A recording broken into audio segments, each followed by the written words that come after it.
প্রিয় নবীজি হিজরত করে বের হয়ে গেলেন, যেতে লাগলেন আরব সাগরের পাশ দিয়ে। হযরত সুরাকা রাদিয়াল্লাহু আনহু তখনও কালেমা পড়েন নাই। সুরাকা বের হলেন, সে আরব্য বেদুইন ছিলেন, ডাকাত। কি ছিল? না আস্তে কর না, জোরে বলেন, কি ছিল? ডাকাত ছিল। আরব্য বেদুইন ডাকাত ছিল সুরাকা। আর সে খুব পারদর্শী ছিল। সে এমন পারদর্শী ছিল, ওই রাস্তা দিয়ে 50 কিলোমিটার দূরেও যদি কোনো মানুষ যাইতো সে ঘ্রাণ পাইত, এরকম ডাকাত ছিল। এবং সে পায়ের চিহ্ন দেখে বলে দিতে পারতো যে কোন দেশের মানুষের পায়ের চিহ্ন। উটের পায়ের চিহ্ন দেখে সে বলে দিতে পারতো কোন এলাকার উট। এরকম ডাকাত ছিল সুরাকা রাদিয়াল্লাহু আনহু। তখনও কালেমা পড়েন। ঘোষণা শুনছি 100 উট পাওয়া যাবে। নিজের ঘোড়া নিয়ে বের হয়ে গেলেন, কারণ সবার চোখ ফাঁকি দিতে পারলো, তার চোখ ফাঁকি দেওয়া যাবে না। এরকম ডাকাত ছিল যে তার চোখ আর ফাঁকি দেওয়া সম্ভব না। এইরকম ডাকাত সুরাকা রাদিয়াল্লাহু আনহু, চোখ ফাঁকি দেওয়া যাবে না। ঠিক সে পায়ের চিহ্ন, উটের চিহ্ন ধরে ধরে চলে গেল। দেখলো আল্লাহর নবী সামনে দেখা যায়। সুরাকা ডাক দিল নবীর নাম ধরে, দাঁড়াও, আমি এসে গেছি। পালাতে পারবে না, কিন্তু না, তা হলো না। আল্লাহর পক্ষ থেকে ফয়সালা এসে গেল। সাথে সাথে সুরাকার ঘোড়ার পা বালির ভিতরে দেবে গেল, মাটির সাথে দেবে গেল, আর ঘোড়ার পা উপরে আর উঠে না। একবার জোরে বলা যাবে কি আল্লাহু আকবার? সুরাকা ভয় পেয়ে গেল, হাই হাই, জীবনে তেমন কোনোদিন হয়নি, আমার ঘোড়ার পা মাটির ভিতরে, কি হলো? ঠিক তখনই সুরাকা বুঝতে পারছে ডাকাত হলে কি বুঝে পেরেছে, বুঝে এসে গেছে। ডাক দিল, ইয়া রাসূলুল্লাহ, আমার আর বোঝার বাকি নাই, আপনি আমার মাফ করে দেন, আমি আর আপনার দিকে আগাবো না, ফিরে চলে যাব, ক্ষমা করে দেন। আপনি দোয়া করেন আমার ঘোড়ার পা যেন মাটির ভিতর থেকে উঠে যায়। হযরত সুরাকা বলার পরে ঘোড়ার পা মাটির উপর থেকে উঠে গেল। নবীজি দোয়া করলেন, উঠে গেল। কিন্তু লোভ আর সামলাইতে পারলেন না, আবার রওনা করলেন। আবার আল্লাহ মাটির মধ্যে তার ঘোড়ার পা ধসিয়ে দিলেন। সুরাকা কাঁদে বলে, হুজুর মাফ করে দেন, এবার আর আমি যাব না। নবীজি বললেন, সুরাকা, তুমি যদি এবার তওবা করো তাহলে ছেড়ে দেওয়া হবে, যদি তওবা না করো তাহলে আমার রব তোমাকে সহ মাটির মধ্যে ধসিয়ে নিয়ে যাবে। হযরত সুরাকা ভয় পেয়ে গেলেন, হুজুর আমি আর আপনার দিকে আগাবো না। হযরত আবু বকর বললেন, সুরাকা রে, তাহলে শর্ত আছে, তুমি শুধু নিজে চলে যাবে না, আরবের কাফেরদেরকে তুমি সরাই নিয়ে চলে যাবে, আর বলবে আমি সুরাকা কাউকে দেখি নাই, তুমি তোমার আরবের মানুষদেরকে সরাই নিবা, সাবধান তারা যেন আমাদের পিছু না নেয়। যদি ওয়াদা করো তাহলে তোমাকে ছেড়ে দেওয়া হবে, আর যদি ওয়াদা না করো তোমাকে সব মাটির মধ্যে ধসে নিয়ে যাওয়া হবে। সুরাকা বললেন, হুজুর আমি বুঝতে পেরেছি আপনি নবী। একসাথে বলবেন আল্লাহু আকবার। আমার মেধা, ডাকাতলি কি মেধা আছে, চোরের কিন্তু ভালো মেধা। বলে কোন মেধা? চুরির মেধা। যে ডাকাত তার কিন্তু ভালো মেধা। বলে কিসের মেধা? ও ডাকাতির মেধা, ওর চিন্তা করে আগে থেকে পরিকল্পনা করে। ওরা যদি চুরি ডাকাতি না করে ব্যবসার পরিকল্পনা করতো, মানুষের উপকারের পরিকল্পনা করতো, তাহলে সমাজে অনেক উপকার হইতো, কিন্তু মেধা খারাপ না। ওরা 10 দিন ধরে পরিকল্পনা করে যে কার কাছ থেকে ডাকাতি করবে। এই যে আমাদের দেশে যারা চান্দাখোর আছে, চান্দাবাজ আছে, ওরা চিন্তা করে ম্যাপ করে যে কার কাছ থেকে চান্দা নেব। ওরা এই চান্দার ধান্দা না করে যদি ব্যবসার ধান্দা করতো তাহলে আমার সমাজ চেঞ্জ হয়ে যাইতো, রাষ্ট্রের উপকার হইতো। কথা কোন ঠিক কিনা? কিন্তু ওদের মেধা, ওরা চান্দায় খাটায়, চুরি ডাকাতিতে খাটায়। তো সুরাকা মেধাবী, মারাত্মক মেধা। বুঝতেছেন, মানুষের ঘ্রাণ আসতো 50 কিলোমিটার দূর থেকে, মানুষের ঘ্রাণ তার নাকে আসতো। এ মারাত্মক মেধা ছিল তার। তো সে বুঝে ফেলছে যে আপনি নবী, আমার মাফ করে দেন, আমি চলে যাব, আপনাকে ডিস্টার্ব করব না। তখন সুরাকা বলল, ইয়া রাসূলুল্লাহ, আমি জানি নবীদের একটি ইতিহাস আছে। নবীরা তার নিজস্ব এলাকা থেকে বিতাড়িত হয়, আবার সে তার নিজের এলাকাতে ফিরে আসে, আল্লাহ তাকে বিজয় দেয়। আমি জানি আপনি আবার কাবাতে বিজয় আপনার আসবে। আল্লাহু আকবার। সুরাকা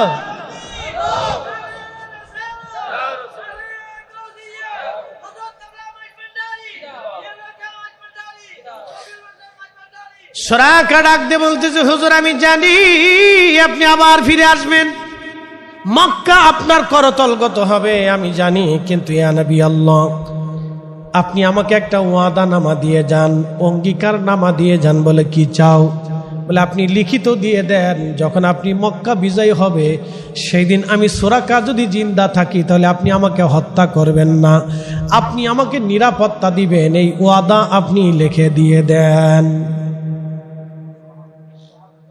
নবী বললেন, আবু বকর সুরাকাকে তুমি লিখে দাও। চামড়ার সাথে অথবা গাছের খালের সাথে লিখে দেওয়া হলো সুরাকাকে। সুরাকা চলে গেল, সুরাকা চলে গেল, সুরাকা চলে গেল। প্রিয় নবী হিজরত করে করে মদিনাতুল মুনাওয়ারার দিকে চলে গেলেন। যাওয়ার সময় পাথর নবীকে সালাম দেয়, গাছে নবীকে সালাম দেয়, পশু পাখিরা নবীকে সালাম দেয়। আল্লাহর নবী হিজরত করে রওনা করলেন। মদিনায় সংবাদ গেল রসুল আসতেছে। প্রত্যেক দিন মদিনাবাসী মদিনার উপকণ্ঠে মক্কা থেকে আসার সময় যে রাস্তা আছে, রাস্তার সামনে মদিনার মানুষ দাঁড়ায় থাকে, নবী কখন আসবে। সুবহানাল্লাহ, কি আসতে না জোরে। মদিনার মানুষেরা দাঁড়ায় থাকে নবী আসবে বলে, রসুল আসবে। প্রত্যেক দিন তারা দাঁড়ায় থাকে নবী আসবে, প্রত্যেক দিন তারা দাঁড়ায় রয়েছে নবী আসবে, প্রত্যেক দিন তারা দাঁড়ানো, রসুল আসবে নবী আসবে, নবী আসবে রসুল আসবে, তারা দাঁড়ানো। হায় হায় হায়, একদিন ঠিকই সত্যি ঘটনা ঘটে গেল। মদিনার বাচ্চারা দাঁড়ানো আছে, কেউ খেজুর গাছের মাথায় বসে আছে, কেউ ছাদের উপরে দাঁড়ায় রয়েছে, নবী আসবে এই রাস্তা দিয়ে।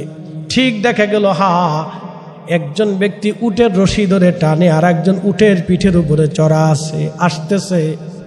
তখন মদিনার বাচ্চারা হাতে খেজুর গাছের পাতা নিয়ে গাইতে লাগলো, তলা আল বাদুরু আলাইনা মিন সানিয়াতিল বেদা ওয়াজাবা শুকরু আলাইনা মাদালিল্লাহি দাম।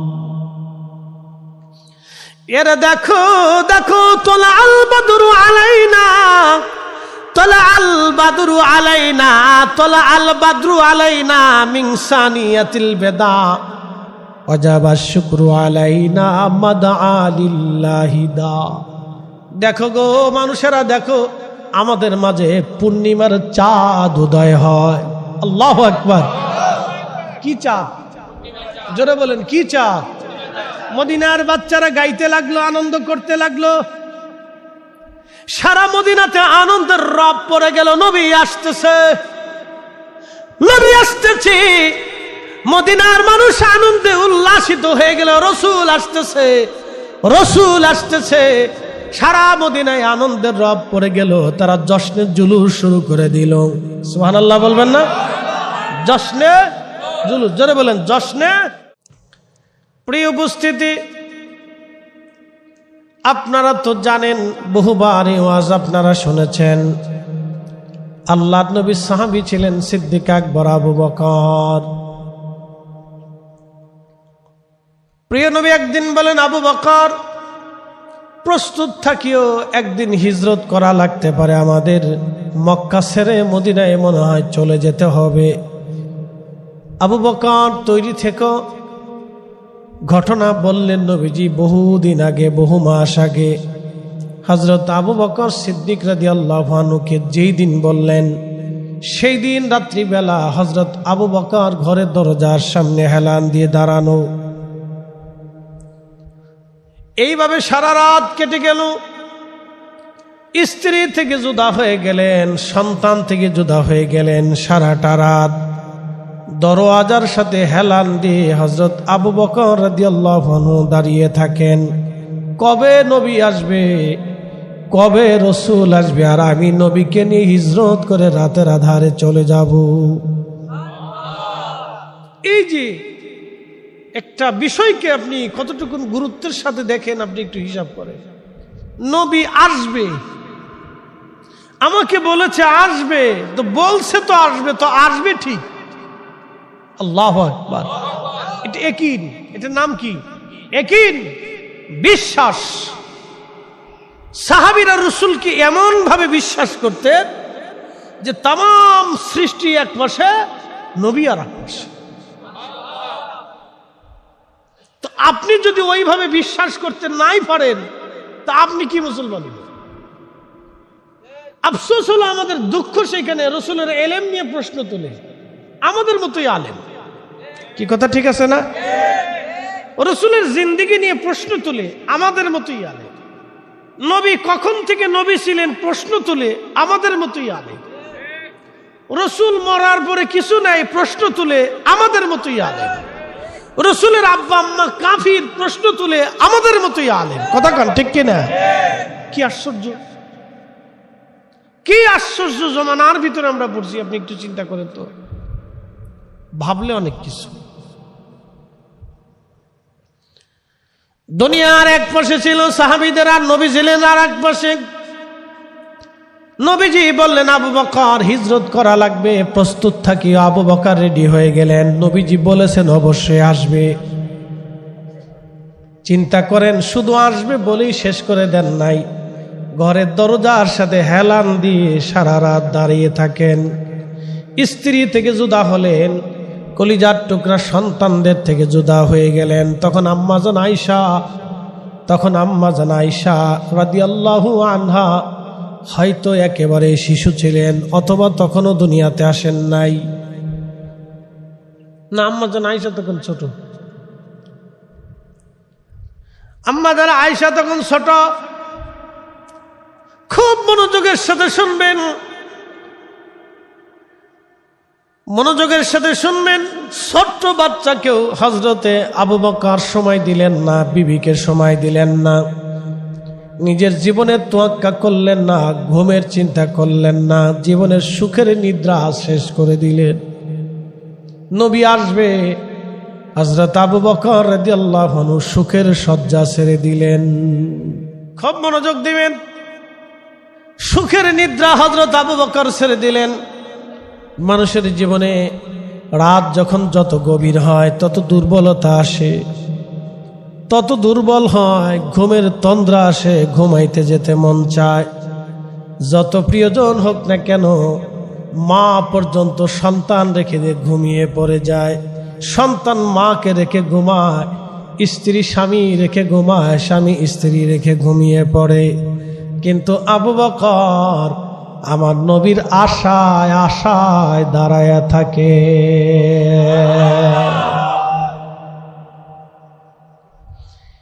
এরই নাম ইশকে রাসূল, এরই নাম ভালোবাসা, হুব্বে রাসূল।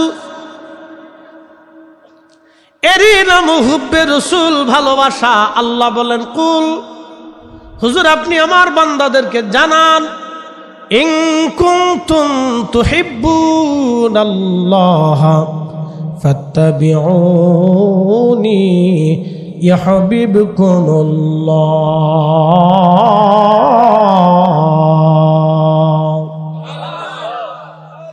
হুজুর আপনি উম্মতকে জানিয়ে দেন, কেউ যদি আমাকে ভালোবাসতেই চায়, কেউ যদি আমি আল্লাহকে ভালোবাসতে চাই, নবীজি কেউ যদি আমাকে ভালোবাসতে চায়, আপনি উম্মতকে জানিয়ে দেন, ফাত্তাবিউনি, সেজন্য আপনি নবীকে তার কলিজাটা দিয়ে দেয়, তার জিন্দেগিটা দিয়ে দেয়, তার মাল দিয়ে দেয়, তার সন্তান সন্ততি যেন দিয়ে দেয়, তার আখিরাত যেন দিয়ে দেয়, পরকাল যেন দিয়ে দেয়, তার ঈমান যেন দিয়ে দেয়, তার বিশ্বাস যেন দিয়ে দেয়, তার মন ভালোবাসা, দিল, তার মগজ, চিন্তা চেতনা আপনি নবীকে যেন দিয়ে দেয়। আপনি রাসূলকে যেন তার জীবনের সব দিয়ে দেয়, জান দিয়ে দেয়, মাল দিয়ে দেয়, সম্পদ দিয়ে দেয়, জিন্দেগি যেন দিয়ে দেয়। নবীজি যদি দিয়ে দেয়, তাহলে উম্মতকে জানিয়ে দেন, ইয়া হাবিবুকুমুল্লাহ, আমি আল্লাহ তাকে ভালোবাসবো, আমি আল্লাহ তাকে ভালোবাসবো, আমি আল্লাহ তাকে ভালোবাসবো।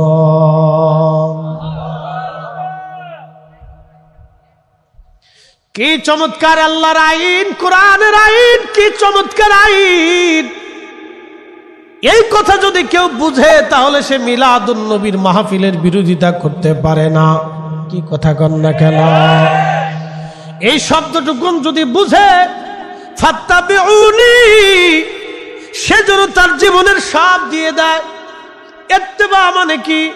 আপনার চোখ নবীর জন্য হবে, আপনার জবান নবীর জন্য হবে, আপনার পোশাক নবীর জন্য হবে, আপনার খাওয়া দাওয়া নবীর জন্য হবে, আপনার ব্যবসা নবীর জন্য হবে, আপনার জিন্দেগি নবীর জন্য হবে, আপনার মরণ রসুলের জন্য হবে, আপনার আখিরাত নবীর জন্য হবে, আপনার বিশ্বাসটাও নবীর জন্য হবে, আপনার ইয়াকিনও নবীর জন্য হবে, আপনার দৌলত নবীর জন্য হবে, আপনার জীবন নবীর জন্য হবে, আপনার সব কিছুই রসুলের জন্য হবে। হুজুর, এই কথা যদি কেউ বিশ্বাস করে তাহলে আমার নবীর এই মহাব্বতের মাহফিল, ঈদে মিলাদুন নবীর মাহফিল কেউ বিরোধিতা করতে পারে না এবং বেদাত বলে ফতোয়া দিয়ে উম্মতকে জুদা করতে পারে না। এই মাহফিল থেকে উম্মতকে সরাইতে পারে না। কথা বলেন ঠিক না বেঠে? যদি কেউ বুঝে, হৃদয়ের গভীর থেকে যদি বুঝে যে আমার জিন্দেগি, জান, মাল, সম্পদ, হায়াত, মৃত্যু, আমার যা আছে, জান, মাল, আমার ইত্তেবা, অনুসরণ, জিন্দেগি সব রাসূলের জন্য। হযরত সিদ্দিক একবার আবু বকর দাঁড়িয়ে আছেন, হিজরত করা লাগবে, আবু বকর রেডি থেকে প্রস্তুত থাকিও। দরজার সাথে এলান দিয়ে আবু বকর দাঁড়ানো। কখন নবী আসবে? নবী আসবে এটা সত্য, কিন্তু কখন আসবে আবু বকর জানে না। প্রথম সপ্তাহ চলে গেল, প্রথম মাস চলে গেল, দ্বিতীয় মাস চলে গেল, তৃতীয় মাস চলে গেল, চতুর্থ মাস চলে গেল, পঞ্চম মাস চলে গেল, ষষ্ঠ মাস চলে গেল। কি ভাবতেছেন আপনি? মাসের পর মাস চলে গেল, দরজার সাথে আবু বকর সিদ্দিক দাঁড়ায়া থাকে। এটার নাম ভালোবাসা। দুনিয়ার কোন ব্যক্তির জন্য দাঁড়ায় নাই, স্ত্রীর জন্য দাঁড়ায় নাই, সন্তানের জন্য দাঁড়ায় নাই, এমন একজনের জন্য দাঁড়াইছেন যিনি দুজাহানের সর্দার, যিনি সাইয়্যিদুল কাওনাইন ওয়াস সাকালাইন, তিনি রাহমাতুল লিল আলামিন, তিনি হাবিবুল্লাহ, তিনি সাহেবে কোরআন, তিনি সাহেবে শরীয়ত, তিনি সাহেবে জান্নাত, তিনি সাহেবে মাহশর, তিনি সাহেবে হাউজে কাউসার, তিনি মাকামে মাহমুদ ওয়ালা। একবার জোরে বলা যাবে কি মারহাবা? এ নবীর উম্মত, পটিয়ার মুসলমান, খুব মনোযোগ দিবেন, কথাগুলি শুনে যাবেন। আজ আল্লাহু আকবার। হযরত ওমর, হযরত আবু বকরের ভালোবাসা দেখেন। রাতের পর রাত আমার রসুলের জন্য দাঁড়িয়ে আছেন, নবী আসবে এটা সত্য। হঠাৎ একদিন আল্লাহর নবী, রহমতের নবীজির পক্ষে আল্লাহর পক্ষ থেকে ফরমান আসলো, হুজুর আজকে বের হয়ে যান, আজকে বের হয়ে যান, বের হয়ে যান। নবীজি হযরত আলীকে ডাক দিলেন, আলী রে, তুমি আমার চাদর গায়ে দিয়ে আমার বিছনার উপরে শুয়ে থাকবা। আমি আজকে হিজরত করে মদিনায় চলে যাব আলী, তুমি পরে আসবা। তবে আমার কিছু আমানত আরবের মক্কার মানুষেরা পাবে, অমুক অমুক আমানত অমুক অমুক জায়গা অমুক জনে পাবে। আলী, এইগুলি বুঝাই দিয়া তুমিও মদিনায় চলে আসবা, মদিনায় তোমার সাথে আমার সাক্ষাৎ হবে। কি বুঝলেন? আর একজন সাহাবীর ইশক আপনি দেখেন। হযরত আলী যখন কালেমা পড়লেন তখন বয়স ছিল 10। জন্ম নিয়েছিলেন হারাম শরীফের ভিতরে, কাবা শরীফের ভিতরে হযরত আলী জন্মগ্রহণ করেছিলেন। বয়স ছিল তখন, কালেমা যখন পড়লেন বয়স ছিল 10। আল্লাহর নবীজি নামাজে দাঁড়াইতেন, আম্মাজান খাদিজা নামাজে দাঁড়াইতেন, হযরত আলী তার পিছনে নামাজে দাঁড়াইতেন। বয়স ছিল 10, মুসল্লি মাত্র 3 জন, আমার নবীজি, আম্মাজান খাদিজা এবং হযরত আলী। একসাথে বলবেন আল্লাহু আকবার। মুসল্লি কয়জন? 3 জন। এই দুনিয়াতে আল্লাহকে সেজদা দেওয়ার তখন ছিল মাত্র 3 জন। একসাথে বলবেন আল্লাহু আকবার। না, জোরে জোরে জোরে জোরে জোরে। তার ভিতরে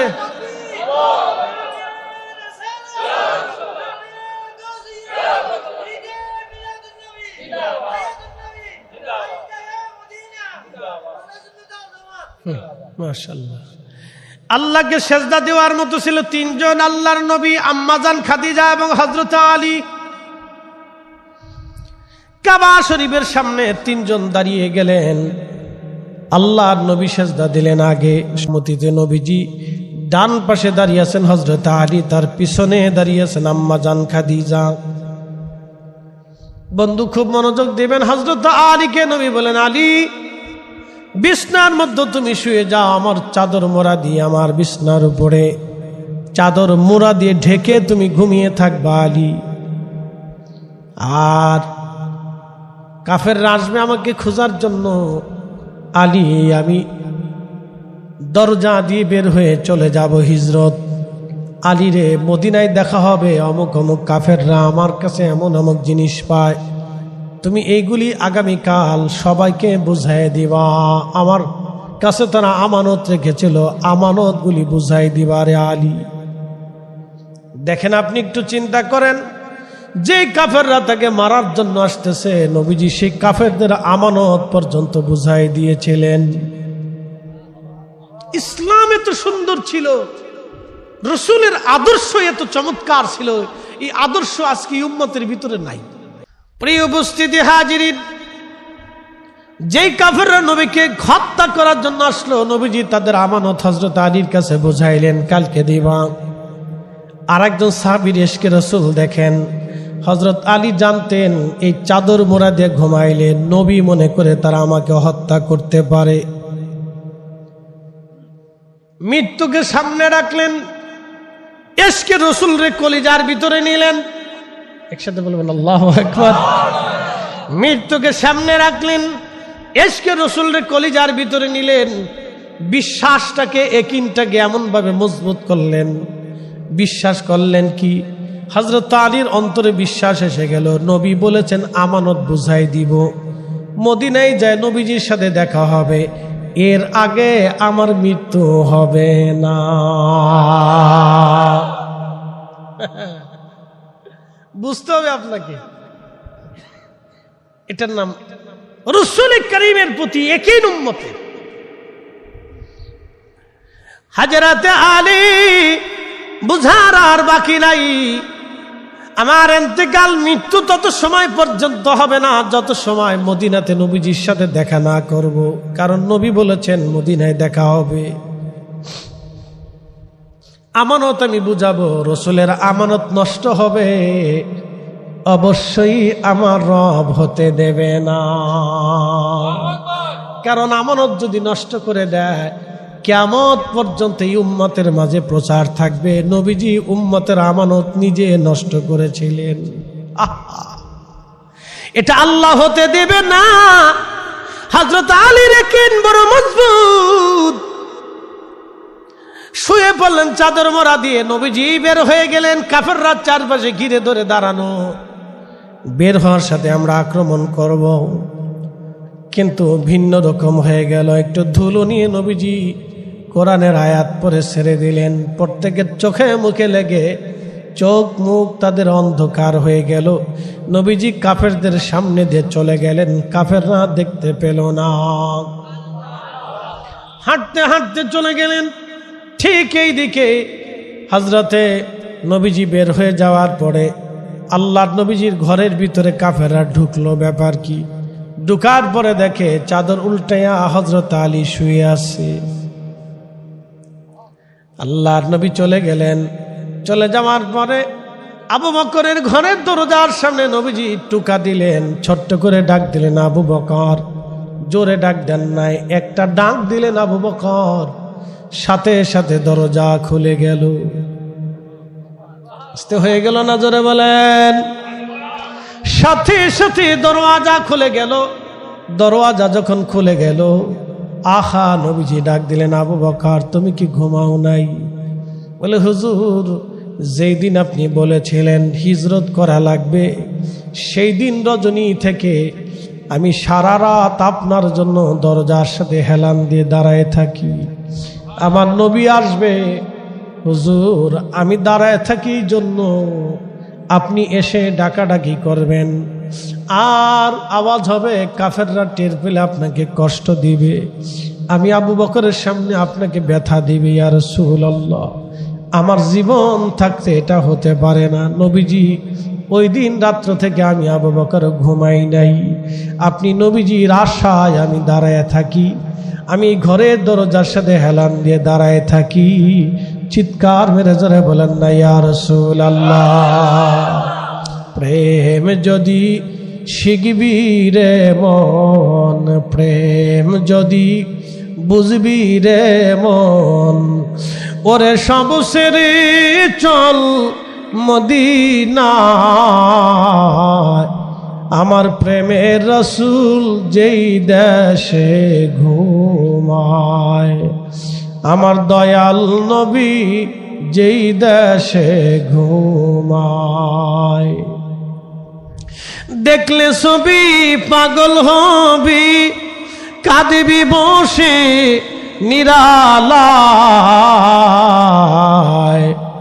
আমার দয়াল নবী যেই দেশে ঘুমায়, প্রেম যদি শিখবি রে মন, প্রেম যদি করবি রে মন, ওরে সব সেরে চল মদিনায়। আমার প্রেমের রাসূল যেই দেশে ঘুমায়, আমার দয়াল নবী যেই দেশে ঘুমায়। আল্লাহুম্মা সাল্লি আলা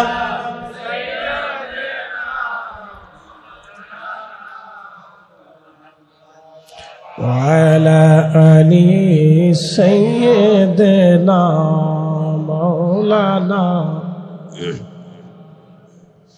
প্রিয় পটিয়াবাসী, মনোযোগ দিবেন। আল্লাহ নবীজি বললেন, আবু বকর তাহলে চলো। হযরত আবু বকর রওনা হয়ে গেলেন। স্ত্রী থেকে জুদা হলেন, সন্তানদেরকে রেখে গেলেন। আবু বকর জানতেন, হযরত আবু বকর জানতেন, আমার সন্তানদেরকে রেখে যাইতেছি, কাফেররা আমার সন্তান এবং স্ত্রী সবাইকে মেরে ফেলতে পারে আমাকে না পেয়ে। হযরতে আসমা রাদিয়াল্লাহু আনহা আবু বকরের আরেকজন কন্যা সন্তান ছিলেন, এবং আম্মাজান আয়েশা সিদ্দিকা রাদিয়াল্লাহু আনহা ছিলেন ছোট, হযরতে আসমা রাদিয়াল্লাহু আনহা ছিলেন বড়। আসমাকে বুঝিয়ে দিলেন, মা আমার, আমরা গারে সরে ওই গুহার ভিতরে লুকিয়ে থাকতে পারি রে মা, তুমি আমাদের জন্য খাবার লুকিয়ে পৌঁছাই দিয়ে আইসো। হযরতে আসমাকে বুঝিয়ে দিয়ে গেলেন। হযরতে আবু বকর সিদ্দিক নবীকে নিয়ে রওনা হয়ে গেলেন।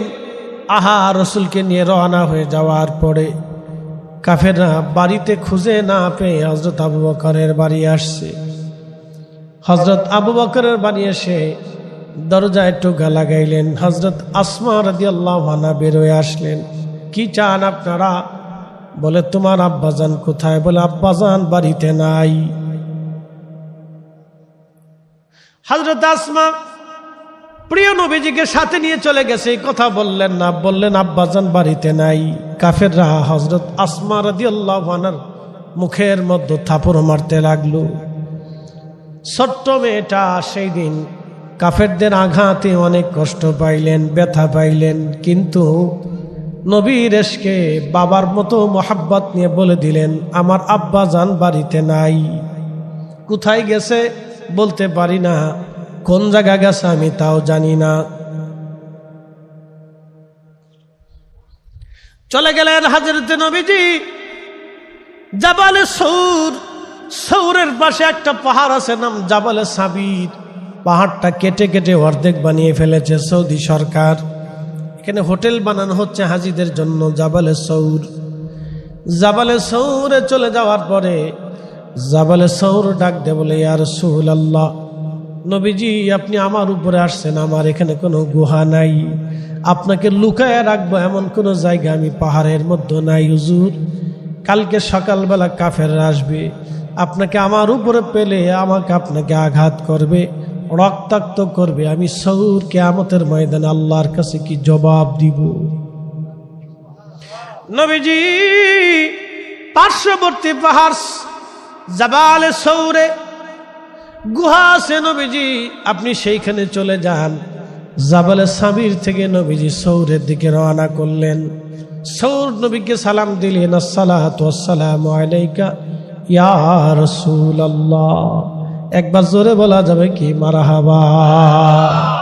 বনের যত পশুগণ ভক্তি করতই দুই চরণ, মেঘমালা ছায়া দিত গায় গো নবীজি, কোন সাধনে পাইব তোমায়, আমি কোন সাধনে দেখিব তোমায় গো নবীজি, আপনাকে দেখিবার মনে চায়।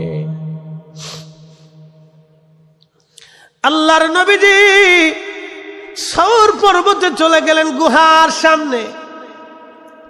আবু বকরকে বলেন, আবু বকর ভিতরে ঢুকো। হযরত আবু বকর এবং আল্লাহর নবী দুইজনে গুহার ভিতরে চলে গেলেন। গুহার সামনে একটা কবুতর উড়ে আসলো। কবুতর উড়ে সে গুহার সামনে বাসা বানাইলো। বাসা বানাইয়া কবুতর ওইখানে ডিম পারলো। মাকড়সা এসে পুরা গুহার দরজার সামনে বিরাট বড় জাল বানাইয়া মাকড়সা সে জালের মধ্যে বসে রইল। চিৎকার মেরে জোরে বলেন আল্লাহু আকবার। কবুতর আসলো, মাকড়সা আসলো। কবুতর এসে ডিম পারতেছে, মাকড়সার জাল বনাইয়া গুহার সামনে আমার নবীকে পাহারা দিতে লাগলেন। কি আশ্চর্য, প্রাণীরা পর্যন্ত নবীজিকে গুহার সামনে পাহারা দেয়, আর আরেক দল কাফেররা অস্ত্র শস্ত্র হাতে নিয়ে তারা আমার নবীকে খুঁজে হত্যা করার জন্য সারা আরব ভরে ঘুরতেছে। আবু জাহেল ঘোষণা দিল, যদি আমার ভাতিজাকে তোমরা ধরে নিতে পারো 100 উট তোমাদেরকে পুরস্কার দেওয়া হবে। এই 100 উটের আশা নিয়ে সারা আরবের কাফেররা বের হয়ে গেল। কোথায় আছে নবীকে ধরতেই হবে আজ। সাথী মাত্র একা হযরত আবু বকর, আর কেউ নাই। নবীজি এবং আবু বকর গুহার ভিতরে ঢুকলেন। গুহার ভিতরে ঢোকার পরে হযরত আবু বকর দেখলেন অনেকগুলি ছিদ্র দেখা যায়। চিন্তা করলেন এই ছিদ্রের ভিতর থেকে পোকা আসতে পারে, সাপ আসতে পারে। পাহাড়ি সাপ বড় বিষাক্ত হয়। এই সাপ যদি আসে, নবীজিকে যদি কষ্ট দেয়, আমি আবু বকরের এই চেষ্টাগুলি বৃথা হয়ে যাবে। গায়ের চাদরগুলি ছিঁড়লেন, ছিঁড়ে গুহার জায়গাগুলি, গর্তগুলি হযরত আবু বকর ভরে ভরে দিয়ে বন্ধ করে দিলেন। সব গর্তগুলি বন্ধ করলেন, কিন্তু একটা গর্ত হযরত আবু বকর বন্ধ করতে পারেন নাই। ইতিমধ্যে চাদর শেষ হয়ে গেছে, আর কিছুই নাই বন্ধ করার মতো। হযরত আবু বকর বসে আছে। নবীজি বললেন, আবু বকর ক্লান্তি লাগে, আমি একটু বিশ্রাম নিতে চাই। নবীজিকে বললেন, হুজুর আপনি আমার কোলের মধ্যে বিশ্রাম নেন। আস্তে হয়ে গেল না, জোরে বলবেন। হুজুর আপনি আমার কোলের মধ্যে বিশ্রাম নেন। আল্লাহর হাবিব হযরত আবু বকরের উরু মুবারকের উপরে মাথা মুবারক দিলেন। এখন আপনি বলেন তো, যেই মাথা মুবারক উরুর উপরে পড়ল, সেই দেহ কখনো জাহান্নামে যেতে পারে না, ঠিক কিনা?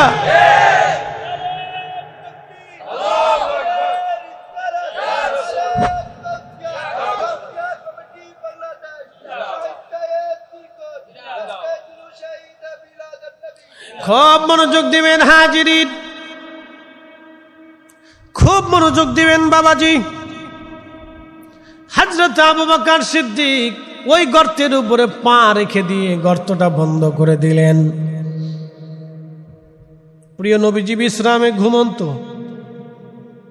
হযরত আবু বকর গর্তের উপরে যখন পা রেখে দিয়েছে, গর্তের ভিতরে ছিল একটা সাপ। বারবার এই সাপটা বের হয়ে আসতে চায়, কোন গর্ত খুঁজে না পেয়ে হযরত আবু বকর রাদিয়াল্লাহু আনহু এই জায়গাটা নরম পেয়ে তিনি সাপ কামড় মারতেছে বারবার। কামড়ের আঘাতে হযরত আবু বকর রাদিয়াল্লাহু আনহু বিষের যন্ত্রণায় শরীর সবুজ হয়ে আসতেছিল, কষ্ট হতেছিল, কিন্তু তারপরও সে আমার নবীকে ডাকে নাই, আমার রসুলকে ডাকে নাই।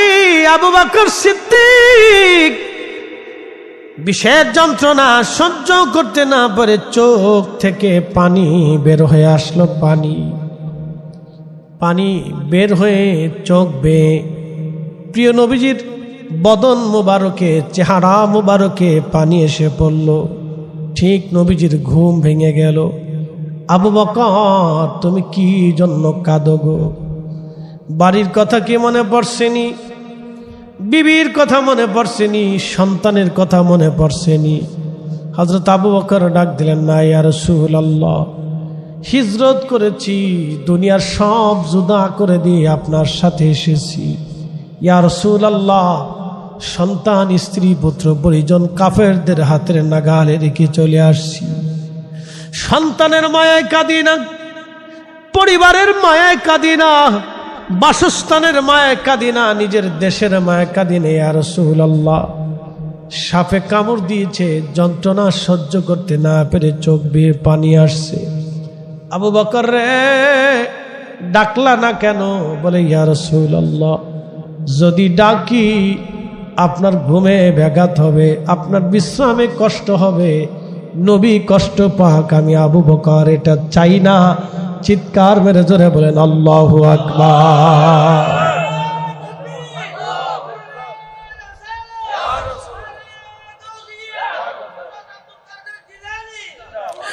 এটার নাম হচ্ছে ভালোবাসা। ভালোবাসা দলিল দিয়ে হয় না, ইশকে রাসূল দলিল দিয়ে হয় না, ইশকে রাসূল দলিল দিয়ে হয় না, দলিল দিয়ে ইশকে রাসূল হয় না। কথা বলেন ঠিক কি না? ইশকে রাসূল দলিল দিয়ে হয় না। আল্লাহ যার কলিজার মধ্যে ঢেলে দেয় তার ভিতরেই আসে, ঠিক কি না?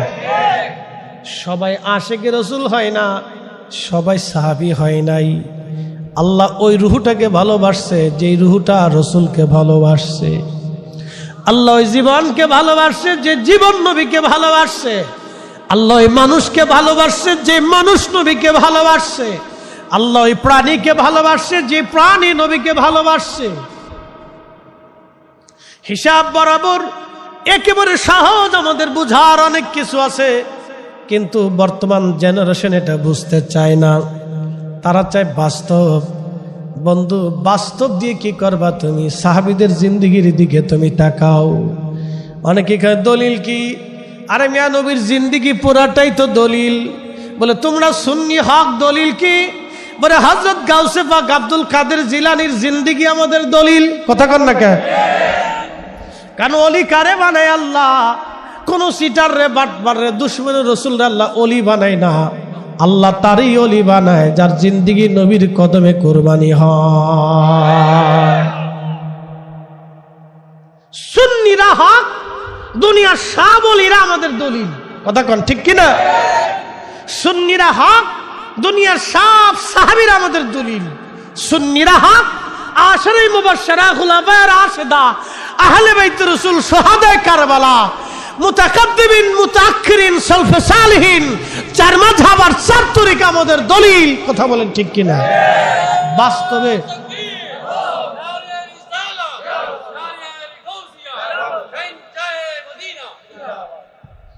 মাকালের ফল দেখতে ভালো, উপরে লাল নীল ভিতরে কালো। মাকালের ফল চিনেননি? আপনাদের চট্টগ্রামে উপরে সুন্দর দেখা যায়, ভিতরে ময়লা কালো। এটা কি বলে? এই ফলের নাম কি? মাকাল ফল। মাকালের ফল দেখতে ভালো, উপরে লাল নীল ভিতরে কালো। আপেলের মতো দেখা যায়, আপেলের মতো দেখতে খুব সুন্দর, বাহিরে খুব চমৎকার, ভিতরে গন্ধ পচা। মাকালের ফল দেখতে ভালো, ভিতরে লাল নীল, উপরে লাল নীল ভিতরে কালো। ওরে সারা জীবন এমনি গেল দয়াল, সারা জীবন এমনি গেল, খাইতে আমরা পারলাম না। যার ভিতরে নাই রসুলের প্রেম, তার সাথে ভাব কইরো না। যার ভিতরে নাই রসুলের প্রেম, তার সাথে ভাব রাইখো না। মাকালের ফল দেখতে ভালো, উপরে লাল নীল ভিতরে কালো। ওরে সারা জীবন এমনি গেল দয়াল, সারা জীবন এমনি গেল, খাইতে আমরা পারলাম না। যার ভিতরে নাই রসুলের প্রেম, তার সাথে ভাব রাইখো না। যার ভিতরে নাই রসুলের প্রেম, তার সাথে ভাব কইরো না।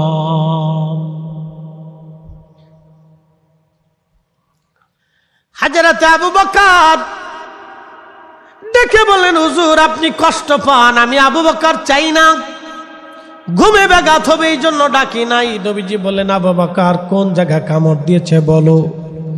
হযরত আবু বকর দেখাইলেন আল্লাহর নবীজির পবিত্র লালা মোবারক, থুতু মোবারক নিয়ে ওই আবু বকরের ক্ষত স্থানে সাপের দংশন কামড়ের জায়গায় নবীজি লাগিয়ে দিলেন। লাগাইতে দেরি হয়, লাগাইতে দেরি হয়, হযরত আবু বকর ভালো হতে দেরি হয় নাই। আল্লাহু আকবার, সালাতুন ইয়া রাসূলুল্লাহ আলাইকুম, সালাতুন ইয়া রাসূলুল্লাহ আলাইকুম। খবর লও ইয়া রাসূলুল্লাহ, খবর লও मेरे मौला मेरे आका, खबर लो। सलातुन या रसूलल्लाह अलैकुम। अल्लाहुम्मा सल्ले अला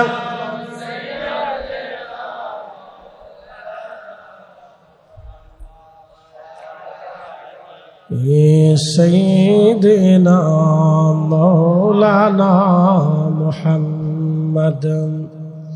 খুব মনোযোগ দেবেন। প্রিয় নবীজি গুহার ভিতরে, কাফেররা চলতে চলতে চলতে চলতে জাবল সৌরে সে গুহার সামনে চলে গেল। দেখেন তারা খুঁজতে খুঁজতে গুহার সামনে চলে গেছে। ওইখানে যাওয়ার পরে একদল কাফেররা বলল, ভিতরে চলো, ভিতরে ঢুকে দেখে আসি।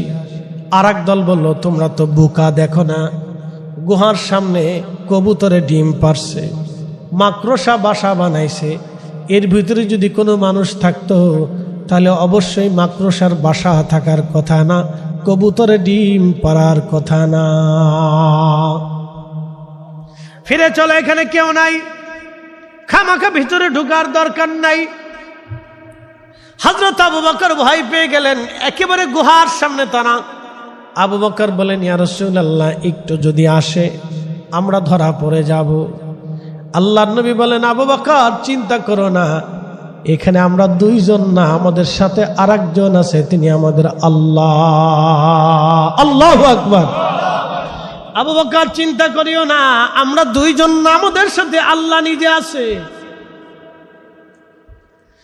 আবু বকর চিন্তা করিও না, আমাদের সাথে আল্লাহ নিজে আছে। আবু বকর আল্লাহ নিজে আছে রে আবু বকর, চিন্তা করিও না। হযরত আবু বকর সিদ্দিক রাদিয়াল্লাহু আনহু চিন্তা মুক্ত হয়ে গেলেন। ওদিকে হযরতে আসমা রাদিয়াল্লাহু আনহা গোপনে খাবার নিয়ে আসতেন।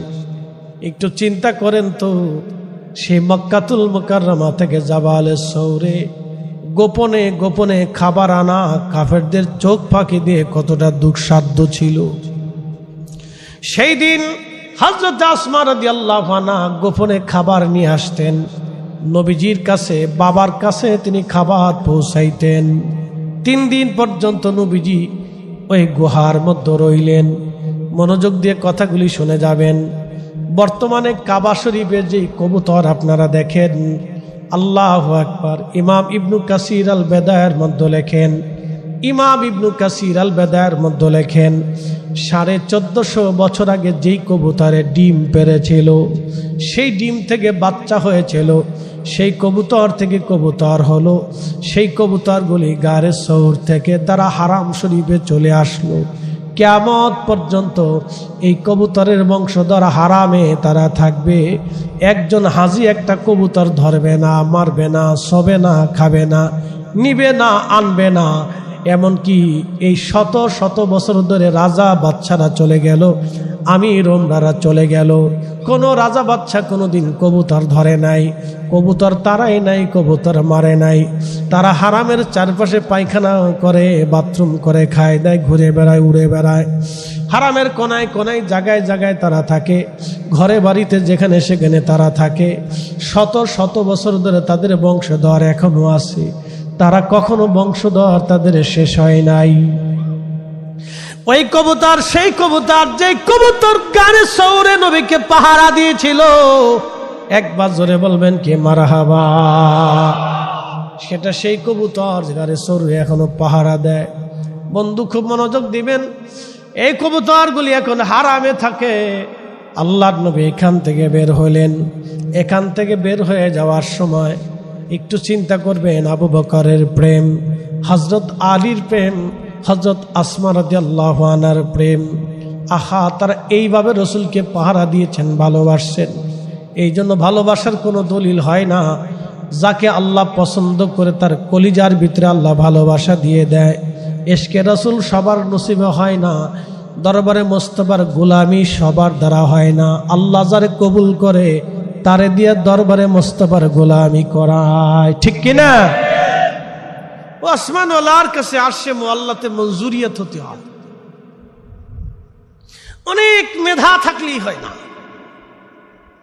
অনেক মেধা থাকলে হয় না বাপ, অনেক মেধা থাকলে হয় না। কারণ আবুল হাকাম ছিলেন আবু জেহেল, অনেক বড় মেধাওয়ালা ছিল, কিন্তু রসুল পায়নি। হযরত বেলাল পেয়ে গেছে, কথা ঠিক কিনা? একটা কৃতদাস পেয়ে গেছে, কৃতদাস। অনেক সম্পদ হইলে রসুল পাওয়া যায় না। ওয়াসাল কারণী সম্পদহীন ছিলেন, আগামীর খাবার কি থাকবে তিনি জানতেন না। খেজুরের বিচি টুকাইয়া বাজারে বিক্রি করে একটা দুইটা খেজুর এনে সারাদিন, 2 দিন 3 দিন পর একটা খেজুর খেয়ে পানি খেয়ে বেঁচে থাকতেন। একটা ঝুপড়ির ভিতরে এক পোশাকে সারা জিন্দিগি পার করেছেন। জায়গায় জায়গায় তালি দেওয়া, সেরা দেওয়া, কাপড় জোড়ায় জোড়ায় দেওয়া।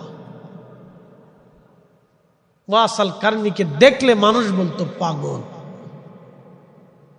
সমাজ থেকে বিচ্যুত ছিল, সমাজ তাকে মানত না, রাষ্ট্র তাকে পছন্দ করত না, সমাজ বলতো সে পাগল। ইয়ামানবাসীরা তাকে পাগল হিসেবে চিনত। কিন্তু তার সম্মানের প্রশংসা আল্লাহর নবী নিজে করে গেছে। কারণ কি? কলিজার ভিতর থেকে দরবারে মোস্তফার দিকে তিনি নিজের দিলকে রুজু রাখতেন। কথা বলেন না সুবহানাল্লাহ, জোরে বলেন। নিজের দিলকে দরবারে মোস্তফার দিকে কি করতেন? রুজু রাখতেন, রুজু রুজু। অথচ জীবনেও কোনোদিন শরীয়তে আল্লাহ রসুলের সাথে সাক্ষাৎ হয়নি। শরীয়তে ওয়াসাল কারণীর সাথে আল্লাহর নবীর কখনো সাক্ষাৎ হয় নাই। একবার গিয়েছিলেন মদিনাতে, নবীজি তাবুকের জিহাদে চলে গিয়েছিলেন। জীবনে নবীজির দর্শে বসে একটা হাদিস কোনোদিন শোনেন নাই। কিন্তু আল্লাহ রসুল সহিহ মুসলিমের কিতাবু ফাযাইল আসহাবিন নবী বাবু ফাদাইল ওয়াসাল কারণীর ভিতরে তিনি লিখে গেছেন, আল্লাহর নবী বলেছেন, ওমর, যদি তুমি কখনো আমার ওয়াইস আল কারণীর সাথে আমার সাক্ষাৎ হয়, তোমার সাক্ষাৎ হয়, তো তোমার মাগফিরাতের জন্য আমার ওয়াইসের কাছ থেকে দোয়া চেয়ে নিও। কে আসতে হলে গেল না? জোরে বলবেন না। কাকে বললেন? হযরত ওমরকে বললেন, খোলাফায়ে রাশেদের একজনকে বললেন। তাকে বলেছিলেন তোমার মাগফিরাতের জন্য দোয়া চাইনো, আর যদি কোনোদিন তার সাথে সাক্ষাৎ হয় ওমর রে, শুধু তোমার নিজের জন্য দোয়া চাইও না, আমার ওয়াইসকে বইলো আমি রসুলের পক্ষ থেকে তার জন্য বার্তা হচ্ছে, আমি নবী বলেছি তাকে বইলো আমার এই গুনাহগার উম্মতের জন্য যেন আমার ওয়াইস দোয়া করে, কারণ আল্লাহর সাথে আমার কথা হয়েছে, আল্লাহ জানিয়ে দিয়েছে আমার ওয়াইস দোয়া করতে দেরি হবে তো আসমান থেকে কবুল হতে দেরি হবে। জোরে জোরে জোরে জোরে।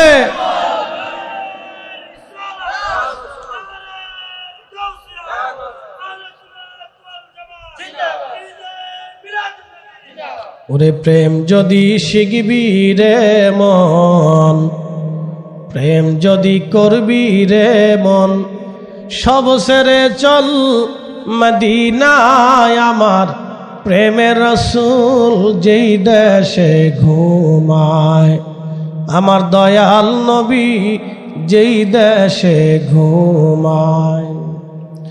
দেখলে ছবি পাগল হবি তোরা, কাঁদবি বসে নিরালায়, আমার দয়াল নবী যেই দেশে ঘুমায়। পাগল রাখ নিচ্ছি, ধর তোর হাত দিয়ে নিয়ে যা। পপকর্নের দাম কত? যা 200 টাকা। ও নাকে দাও, ও যে নাকে দাও। মাশাআল্লাহ, মারহাবা কর। লাও তোমার পপকর্ন লয়ে যাও। আচ্ছা থাক।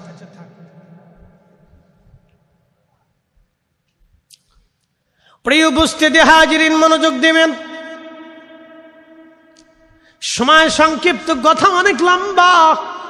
প্রিয় নবীজি হিজরত করে বের হয়ে গেলেন, যেতে লাগলেন আরব সাগরের পাশ দিয়ে। আরব সাগরের পাশ দিয়ে যেতে লাগলেন। সুরাইয়া রাদিয়াল্লাহু তাআলা আনহু তখনও কালেমা পড়েন নাই। হযরত সুরাইয়া, দুঃখিত, সুরাকা রাদিয়াল্লাহু আনহু, হযরত সুরাকা রাদিয়াল্লাহু আনহু তখনও কালেমা পড়েন নাই। সুরাকা বের হলেন, সে আরব্য বেদুইন ছিলেন, ডাকাত। কি ছিল? না আস্তে কর না, জোরে বলেন, কি ছিল? ডাকাত। ডাকাত ছিল, আরব্য বেদুইন ডাকাত ছিল সুরাকা। আর সে খুব পারদর্শী ছিল। সে এমন পারদর্শী ছিল, ওই রাস্তা দিয়ে 50 কিলোমিটার দূরেও যদি কোনো মানুষ যাইতো সে ঘ্রাণ পাইত, এরকম ডাকাত ছিল। আমাদের দেশে বলে আগে এরকম কিছু চোর ছিল, ঘরের মধ্যে বলে টাকা থাকলে চোরের নাকে বলে ঘ্রাণ যাইত। কি চোরের চোর তো চিন্তা করুন, আন্তর্জাতিক খ্যাতি সম্পন্ন চোর, চোরের ঘরের চোর। এইরকম ডাকাত ছিল সুরাকা। 50 মাইল দূর থেকে মানুষের ঘেরান তার নাকে আসতো, এবং সে পায়ের চিহ্ন দেখে বলে দিতে পারতো যে কোন দেশের মানুষের পায়ের চিহ্ন। উটের পায়ের চিহ্ন দেখে সে বলে দিতে পারতো কোন এলাকার উট। এরকম ডাকাত ছিল সুরাকা রাদিয়াল্লাহু আনহু। তখনও কালেমা পড়েন। ঘোষণা শুনছি 100 উট পাওয়া যাবে। নিজের ঘোড়া নিয়ে বের হয়ে গেলেন, কারণ সবার চোখ ফাঁকি দিতে পারলো, তার চোখ ফাঁকি দেওয়া যাবে না। এরকম ডাকাত ছিল যে তার চোখ আর ফাঁকি দেওয়া সম্ভব না। এইরকম ডাকাত সুরাকা রাদিয়াল্লাহু আনহু, চোখ ফাঁকি দেওয়া যাবে না। ঠিক সে পায়ের চিহ্ন, উটের চিহ্ন ধরে ধরে চলে গেল। দেখলো আল্লাহর নবী সামনে দেখা যায়। সুরাকা ডাক দিল নবীর নাম ধরে, দাঁড়াও আমি এসে গেছি। পালাতে পারবে না, কিন্তু না, তা হলো না। আল্লাহর পক্ষ থেকে ফয়সালা এসে গেল। সাথে সাথে সুরাকার ঘোড়ার পা বালির ভিতরে দেবে গেল, মাটির সাথে দেবে গেল, আর ঘোড়ার পা উপরে আর উঠে না। একবার জোরে বলা যাবে কি আল্লাহু আকবার। সুরাকা ভয় পেয়ে গেল, হাই হাই, জীবনে তেমন কোনোদিন হয়নি, আমার ঘোড়ার পা মাটির ভিতরে। কি হলো? ঠিক তখনই সুরাকা বুঝতে পারছে ডাকাত হলে কি বুঝে পেরেছে, বুঝে এসে গেছে। ডাক দিল, ইয়া রাসূলুল্লাহ, আমার আর বোঝার বাকি নাই, আপনি আমারে মাফ করে দেন, আমি আর আপনার দিকে আগাবো না, ফিরে চলে যাব, ক্ষমা করে দেন। আপনি দোয়া করেন আমার ঘোড়ার পা যেন মাটির ভিতর থেকে উঠে যায়। হযরত সুরাকা বলার পরে ঘোড়ার পা মাটির উপর থেকে উঠে গেল। নবীজি দোয়া করলেন, উঠে গেল, কিন্তু লোভ আর সামলাইতে পারলেন না, আবার রওনা করলেন। আবার আল্লাহ মাটির মধ্যে তার ঘোড়ার পা ধসিয়ে দিলেন।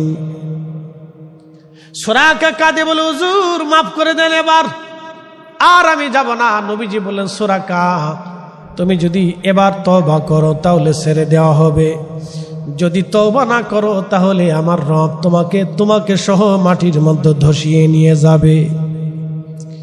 হযরত সুরাকা ভয় পেয়ে গেলেন, হুজুর আমি আর আপনার দিকে আগাবো না। হযরত আবু বকর বললেন, সুরাকা রে, তাহলে শর্ত আছে, তুমি শুধু নিজে চলে যাবে না, আরবের কাফেরদেরকে তুমি সরাই নিয়ে চলে যাবে আর বলবে আমি সুরাকা কাউকে দেখি নাই, তুমি তোমার আরবের মানুষদেরকে সরাই নিবা, সাবধান তারা যেন আমাদের পিছু না নেয়। যদি ওয়াদা করো তাহলে তোমাকে ছেড়ে দেওয়া হবে, আর যদি ওয়াদা না করো তোমাকে সব মাটির মধ্যে ধসে নিয়ে যাওয়া হবে। সুরাকা বললেন, হুজুর আমি বুঝতে পেরেছি আপনি নবী। একসাথে বলবেন আল্লাহু আকবার। আমার মেধা ডাকাতলি কি মেধা আছে, চোরের কিন্তু ভালো মেধা। বলে কোন মেধা? চুরির মেধা।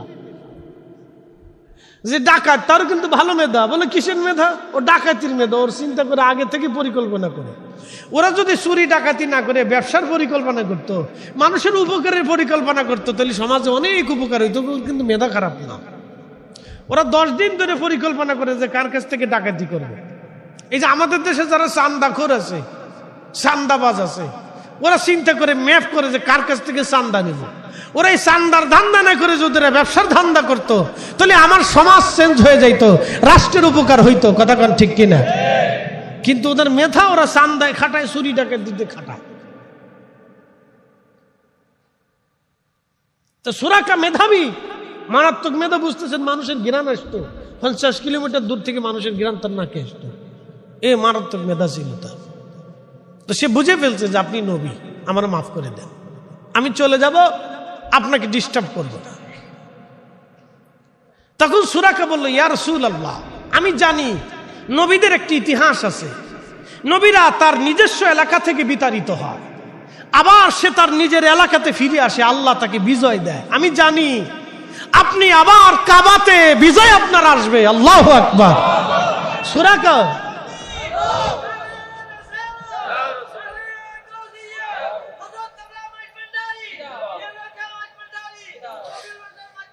সুরাকা ডাক দিয়ে বলতেছে, হুজুর আমি জানি আপনি আবার ফিরে আসবেন, মক্কা আপনার করতলগত হবে, আমি জানি, কিন্তু ইয়া নবী আল্লাহ আপনি আমাকে একটা ওয়াদা নামা দিয়ে যান, অঙ্গীকার নামা দিয়ে যান। বলে কি চাও?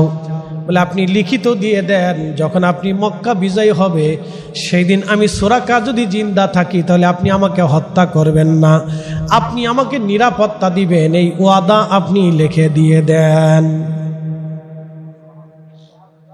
নবী বললেন, আবু বকর সুরাকাকে তুমি লিখে দাও, চামড়ার সাথে অথবা গাছের খালের সাথে লিখে দেওয়া হলো সুরাকাকে। সুরাকা চলে গেল, সুরাকা চলে গেল, সুরাকা চলে গেল। প্রিয় নবী হিজরত করে করে মদিনাতুল মুনাওয়ারার দিকে চলে গেলেন। যাওয়ার সময় পাথর নবীকে সালাম দেয়, গাছে নবীকে সালাম দেয়, পশু পাখিরা নবীকে সালাম দেয়। আল্লাহর নবী হিজরত করে রওনা করলেন। মদিনায় সংবাদ গেল রসুল আসতেছে। প্রত্যেক দিন মদিনাবাসী মদিনার উপকণ্ঠে মক্কা থেকে আসার সময় যে রাস্তা আছে, এই রাস্তার সামনে মদিনার মানুষ দাঁড়ায় থাকে, নবী কখন আসবে। সুবহানাল্লাহ, কি আসতে না জোরে।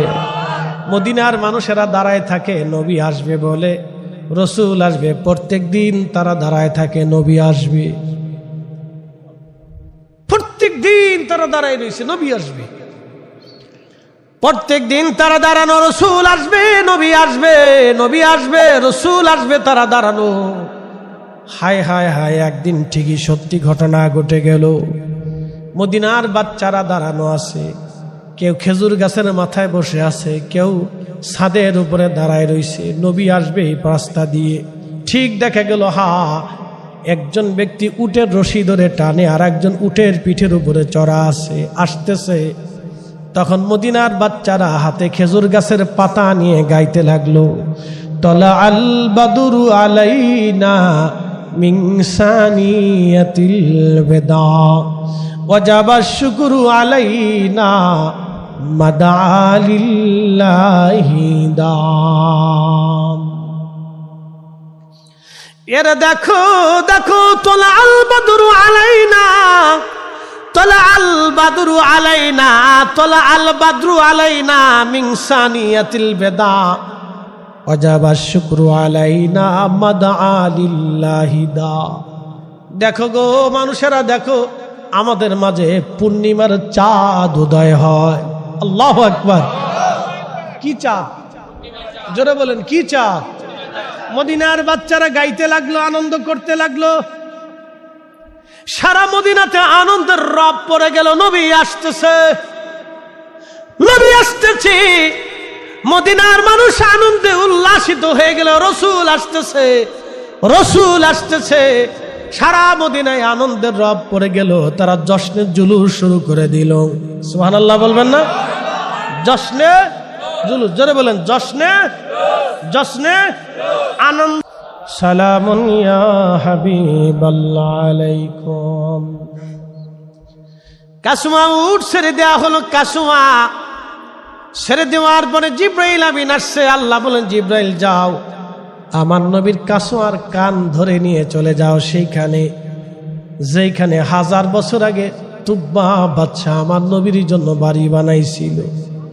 সেই বাড়িটা যার জন্য রাখা হয়েছে তিনি হযরতে মেজবানে রাসূল আইয়ুব আনসারী রাদিয়াল্লাহু তাআলা আনহু। এশকে রাসূল 1000 বছর আগে ইয়ামান দেশের বাদশা তুব্বা বাদশা আমার নবীর জন্য বাড়ি বানায় রেখে গিয়েছিলেন।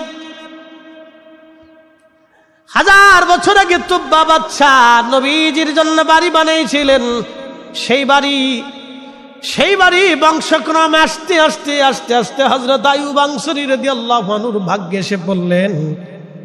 নবীজির কাসুয়া উট ওই বাড়ির সামনে যেয়ে বসে গেল। আল্লাহর হাবিবও গেলেন। সাহাবীরা, রে মদিনাবাসী মন খারাপ করিও না, আহা এখানে আমার জন্য আল্লাহ জায়গা বরাদ্দ করেছে। আল্লাহর নবী গেলেন। প্রিয় নবীজি ওই বাড়িতে প্রবেশ করলেন। হযরত আইয়ুব আনসারী রাদিয়াল্লাহু আনহু খুশি। তিনি এবং তিনার স্ত্রী দুইজন নবীজিকে বাড়ির জন্য বরাদ্দ করলেন। আল্লাহর নবী বলেন, আইয়ুব আনসারী আমি নিচে থাকতে চাই, তোমরা উপরে থাকো। দ্বিতল বিশিষ্ট বাড়ি ছিল। হযরত আইয়ুব আনসারী রাদিয়াল্লাহু আনহু উপরে চলে গেলেন। নবীজি বললেন, আইয়ুব আনসারী তোমরা উপরে যাও, আমি নিচে থাকি, কারণ বহু মানুষ আমার কাছে আসবে, নিচে থাকলে আমার উপকার হবে, সহজ হবে। তাজিম দেখেন সাহাবী। হযরত আইয়ুব আনসারী রাদিয়াল্লাহু আনহু উপরে চলে গেলেন, স্বামী আর স্ত্রী দুইজন। উপরে যাওয়ার পরে চিন্তা এসে গেল ভিন্ন রকম, হাই হাই আমার নবী নিচে, আমরা উপরে। একসাথে কোন আল্লাহু আকবার। অথচ আগে কোনোদিন রসুলের দর্শে বসে নাই, কোরআনও শিখে নাই, হাদিসও শিখে নাই, মাসালাও জানে নাই। এই জন্য তাজিমে রসুল, এশকে রসুল দলিল দিয়ে হয় না। আল্লাহ যাকে পছন্দ করে তার কলিজার ভিতরে আল্লাহ ঢেলে দেয়। কথা বলেন ঠিক কিনা? হযরত আইয়ুব আনসারী রাদিয়াল্লাহু আনহু উপরে, স্ত্রী উপরে। স্বামীর স্ত্রী দুইজন কান্না শুরু করলেন। আইয়ুব আনসারী বলল, বিবি কি হলো এটা? রসুল নিচে থাকবে আর আমরা উপরে থাকবো, এটা কেমন করে হয়? না না না, এটা কখনো হতে পারে না, আদবের খেলাপ রে বিবি, সর্বনাশ, নবী নিচে আর আমরা উপরে, এটা হয় না। হযরত আইয়ুব আনসারী ঘরের কোণার মধ্যে তিনি চলে গেলেন, দোতলার কোণায় চলে গেলেন, জড়সড় হয়ে কোণায় বসে আছেন। কারণ এখন নবীজি নিচে বিশ্রাম, যদি ডাকি নবীর কষ্ট হবে। কোণার এক কোণায় সারা রাত স্বামী আর স্ত্রী তারা ঘুমান নাই। না হাসতে হয়ে গেছে, জোরে বলেন, জোরে জোরে। সারা রাত ঘুমান নাই। আর আপনি তাজিমে রসুলের বেলায় মাসলা খুঁজতেছেন, দলিল তালাশ করে যে কোন দলিল আছে। দলিল তো সাহাবীদের সারা জিন্দেগীর দলিল। হযরত আইয়ুব আনসারী রাদিয়াল্লাহু আনহু, আইয়ুব আনসারী রাদিয়াল্লাহু আনহু ঘরের কোনায় বসে গেলেন। বিবি জড়সড় হয়ে দুইজনে এক কোনায় বসে আছে। সারা রাত তিনারা ঘুমান নাই, ওইভাবে জড়সড় বসে আছে। সকালবেলা তিনারা নেমে নবীজির সামনে যা বলেন, ইয়া রাসূলুল্লাহ, আপনি নিচে থাকবেন না, আপনি উপরে থাকবেন, আমরা নিচে থাকবো। বলে, কেন আইয়ুব আনসারী? বলে, হুজুর, রহমতের নবী নিচে থাকবে আর আমি আইয়ুব আনসারী বিবি নিয়ে উপরে থাকবো, আদবের খেলাফ, এটা আমার জীবন চলে গেলেও হবে না ইয়া রাসূলুল্লাহ। আমি আর আমার স্ত্রী কালকে রাত্রিবেলা সারা রাত্র ঘুমাইতে পারি নাই নবীজি, আমরা ঘরের এক কোণার মধ্যে বসেছিলাম ইয়া রাসূলুল্লাহ। নবীজি, আপনি উপরে থাকবেন আর আমরা নিচে থেকে আপনাকে পাহারা দিব। আল্লাহর নবী উপরে চলে গেলেন, আইয়ুব আনসারী রাদিয়াল্লাহু আনহু নিচে চলে আসলেন। এটা ছিল ইশকে রাসূল, তাজিমে রাসূল। সাহাবীরা এইভাবে নিজের জীবনের সব কিছু দিয়ে রাসূলকে ভালোবাসছে, জীবনের সব কিছু দিয়ে নবীকে ভালোবাসছে। মদিনার মানুষ সব দিয়ে নবীকে ভালোবাসছে। এই জন্য মদিনা ভিন্ন রকম, সাহাবীরা ভিন্ন রকম। আল্লাহ আমাদের বুঝার তৌফিক দিক। সকলে আওয়াজ তুলে বলেন আমিন। আজকে যারা চট্টগ্রামের গার্মেন্টসগুলি পুড়ে পুড়ে শেষ হয়ে গেল, ওই মালিক যিনি আছেন তার শত শত কোটি কোটি টাকা একবারে আগুনে পুড়ে গেল। হাজার হাজার কর্মচারীরা আজকে থেকে বেকার হয়ে যাবে। যতদিন চাকরি না পাবে ততদিন পর্যন্ত তাদের আর রুটি রুজির কোনো ফায়সালা নাই। এক ভদ্রলোক কাঁদতেছে, আমি 35 বছর ধরে এই ডিপার্টমেন্টে কাজ করি, 35 বছর ধরে আমি গার্মেন্টসে চাকরি করি, 35 বছর ধরে আমি এখানে কাজ করি, আমার চোখের সামনে আজকে গার্মেন্টসটা পড়ে গেল। বন্ধু, খুব মনোযোগ দিবেন। এই জন্য সকালবেলার ধনী সন্ধ্যাবেলা গরিব হয়ে যায়, সন্ধ্যাবেলার ধনী সকালবেলা গরিব হয়ে যায়। এই জন্য আল্লাহ বলেন, ও বান্দা, তুমি ফিরে আসো, ইরজিই ইলা রাব্বিকি রাদিয়াতাম মারদিয়া। আমি আল্লাহর সন্তুষ্টির দিকে তুমি ফিরে আসো, আমি আল্লাহকে খুশি করে আসো। ইয়া আইয়াতুহান নাফসুল মুতমাইন্না, হে নফসে মুতমাইন্না, প্রশান্ত আত্মা, তুমি আমার দিকে ফিরে আসো। বলে দিয়ে যাই, প্রশান্ত আত্মা নফসে মুতমাইন্না কি? যেই নফস গীবত করে না, হিংসা করে না, অহংকার করে না, অহমিকা করে না, তাকাব্বুরি করে না, রিয়া থাকে না, গর্ব করে না, অহংকার করে না, অন্যের ক্ষতি করে না, মানুষের উপকার করে, এই অন্তর হচ্ছে নফসে মুতমাইন্না। যেই নফস আল্লাহর আইন মানে, নবীর তরিকা মানে, এই নফস হলো নফসে মুতমাইন্না। আল্লাহ বলেন, ইরজিই, তুমি আমার কাছে ফিরে আসো, ইলা রাব্বিকি রাদিয়াতাম মারদিয়া, আমি আল্লাহর সন্তুষ্টির দিকে ফিরে আসো। এই জন্য আমরা ফিরে যাব আল্লাহর কাছে। অতএব আল্লাহর সন্তুষ্টি নিয়ে যাওয়াটাই আমাদের বুদ্ধিমানের কাজ। আল্লাহ তৌফিক দান করুন। জোরে বলেন আমিন। একসাথে করুন আল্লাহু আকবার। না না না, সবাই একসাথে জবান খুলে জোরে বলেন আল্লাহু আকবার। আল্লাহ কি শুধু আমরা আটটুসিওয়ালাদের না? সবার পৃথিবীতে যত সৃষ্টিতে মাখলুক আছে সবারই আল্লাহ। কথা ঠিক আছে না ভাই? সৃষ্টির এমন কি কোনো জীব আছে যেই জীবের খাবার আল্লাহ না দেয়? সবার রিজিক কে দেয়? হিন্দু রিজিক কে দেয়?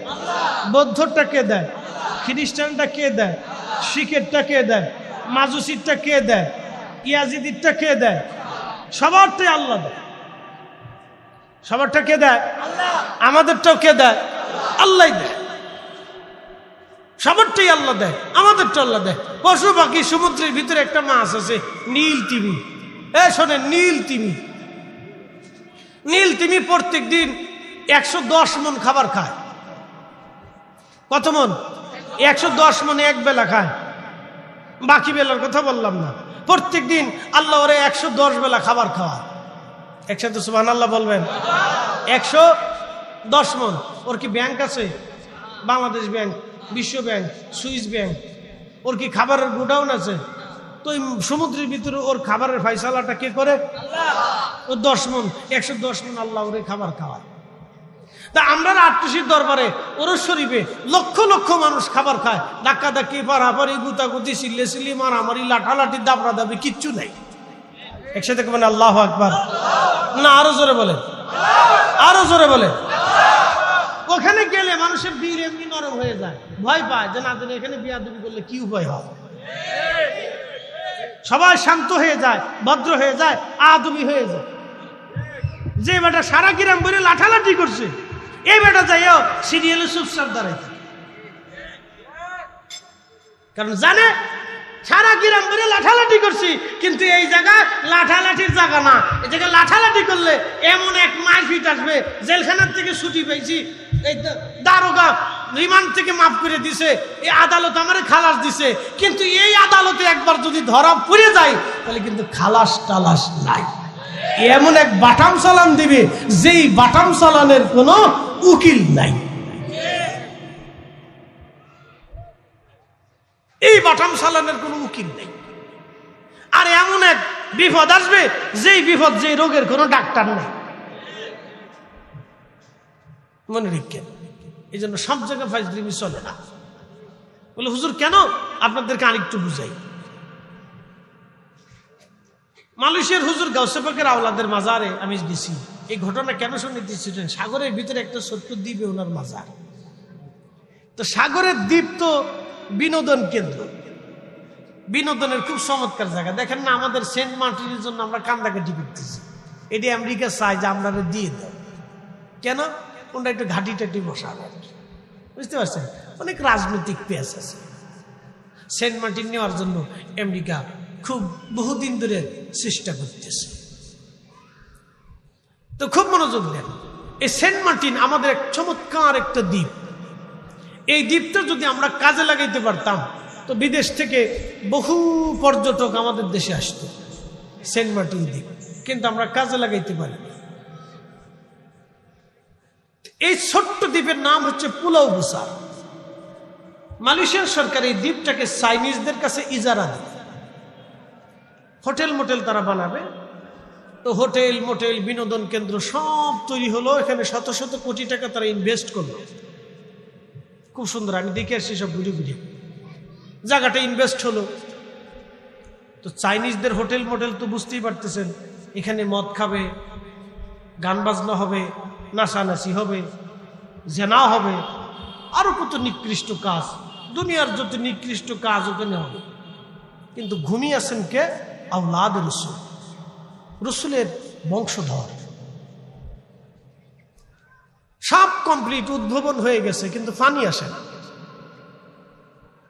লাইন কাটা, ইঞ্জিনিয়ার আনা হলো, সব টেস্ট পরীক্ষা নিরীক্ষা করার পরে পানি আসে না। সাগরের পানির স্তর নিচে নেমে গেল। মালয়েশিয়ার মালয়েশিয়া কিন্তু রাষ্ট্র সিস্টেমটা দুভাগে বিভক্ত। একটা হলো পার্লামেন্ট আর একটা হলো রাজা। যেমন ব্রিটেনে পার্লামেন্টও আছে, রাজাও আছে। ব্রুনাইতে পার্লামেন্ট নাই কিন্তু রাজা আছে। সৌদি আরবে রাজা আছে। তো মালয়েশিয়াতে রাজা আছে। তো সুলতানকে রাত্রিবেলা স্বপ্ন দেখাইলেন হুজুরের আওলাদ, এ সুলতান, আমি রসুলের আওলাদ এই দ্বীপের মধ্যে ঘুমিয়েছি, আর তুমি এই দ্বীপকে বেহাপনার জন্য ইজারা দিয়েছ, সরাও তাড়াতাড়ি আমার এখান থেকে। আমি যেখানে ঘুমাই সেখানে কি করে বেহাপনা হয়? একসাথে বলবেন আল্লাহু আকবার। সাথে সাথে মালয়েশিয়ান সরকার এটাকে বন্ধ করে দিল। এখন সেইগুলি পরিত্যক্ত আছে, সে জায়গা আর কোনো দ্বিতীয়বার হয় নাই। সুন্দর করে একেবারে মাজার শরীফের সামনে সাইনবোর্ড টানাই দিছে, এখানে কেউ যদি নেশা করে, মদ পান করে, নেশা সেবন করে, এবং মহিলা পুরুষ, ছেলে আর মেয়ে যদি এইখানে বসে বাংলাদেশের রমনা পার্কের মতো যদি এখানে বসে ডেটিং ফিটিং করে, তাহলে 6 মাসের জেল হবে, 1000 রিঙ্গিত জরিমানা হবে, বাংলাদেশের 30,000 টাকা। বুঝাইতে পারছি আপনাদেরকে? জরিমানা ধার্য করে। এই জন্য কুল সিরু ফিল আরদ, দুনিয়া ঘুরলে অনেক কিছু বোঝা যায়। অলিদের দরবারে ভাই ভোগী যোগী চলে না। আস্তে করে জোরে বলেন, অলিদের বারগাহে ভোগী যোগী ভোগী যোগী চলে। তা আমার আলোচনার ইতির দিকে আমি আপনাদেরকে হুজুর কেবলার একটা জীবনী শোনাই। মাওলানা আবুল হাশিম লক্ষ্মীপুরী সাহেব তিনি এখনো দুনিয়াতে জিন্দা আছেন। তো আবুল হাশিম লক্ষ্মীপুরী সাহেব আমাকে একদিন বললেন, বেটা তোমার একটা ঘটনা শোনো। মাদ্রাসার মাঝখানে যে হেলিপোর্টের ওখানে একটা ফাঁকা জায়গা আছে না, ওইখানে দাঁড়ায় বলতেছে, শোনো হুজুর কেবলা ডুঙ্গায় চললেন, আমিও ডুঙ্গা বাইতে লাগলাম। ডুঙ্গা চিনছেন নি আপনারা? ডুঙ্গা ডুঙ্গা আরে তাল গাছ দিয়ে বানায়,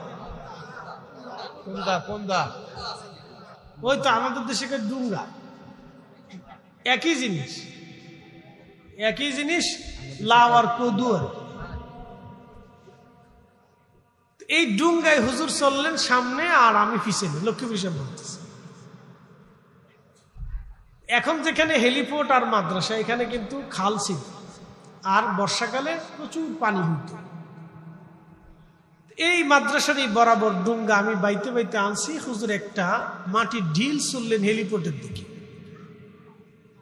ঢিল ছুড়ে বললেন, বাবা লক্ষ্মীপুরী, এখানে একটা হেলিপোর্ট হবে, দেশের প্রেসিডেন্ট নামবে। দেখেন জায়গা কিন্তু পানিতে ভরা। হুজুর বলতেছে, বাবা এখানে একটা হেলিপোর্ট হবে, দেশের প্রেসিডেন্ট এইখানে নামবে। লক্ষ্মীপুরী সাহেব মনে মনে চিন্তা করলো, আল্লাহ এই কথা যদি কালকে আমি আটটুসির মানুষের কাছে কই, তা আমারও ফিটাইব, গালিমন্দও কইব। আরেকটা ঢিল ছুঁড়ে মাদ্রাসার দিকে দিয়ে বলেন, বাবা লক্ষ্মীপুরী, এখানে অনেক বড় একটা মাদ্রাসা হবে। লক্ষ্মীপুরী সাহেব বলেন, বাবা আমি যেখানে দাঁড়ায় রয়েছি এখানে ছিল পানি, ডুঙ্গাই করে এখানে আসছি, আজকে মাদ্রাসাও দেখছি, প্রেসিডেন্টও দেশে নামছে। হুজুর কেবলা যা বলছিলেন আল্লাহর পক্ষ থেকে তাই হয়েছে। একসাথে বলবেন আল্লাহু আকবার। যোগ শ্রেষ্ঠ মহাকলি